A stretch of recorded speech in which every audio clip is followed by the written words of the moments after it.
Welcome to our channel. If you want to find my iPhone on H&R Block, quick guide, follow these step-by-step instructions to ensure your settings are properly configured. Step 1.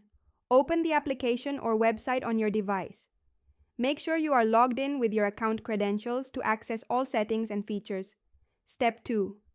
Navigate to the settings menu by tapping the profile icon or menu button, usually located in the top corner of the screen. Step 3. Look for the relevant section in your settings menu.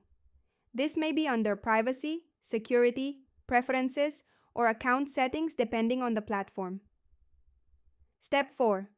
Find the specific option you need to modify. Read any available descriptions to understand what each setting controls before making changes. Step 5. Toggle the setting on or off, or select your preferred option from the available choices. Some settings may require additional confirmation. Step 6. Save your changes if prompted. Some platforms save automatically, while others require you to click a Save or Apply button. Step 7.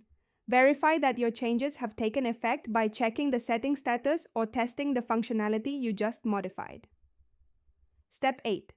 If you encounter any issues, restart the application or check for updates. Contact support if the problem persists. Don't forget to like this video and subscribe to our channel.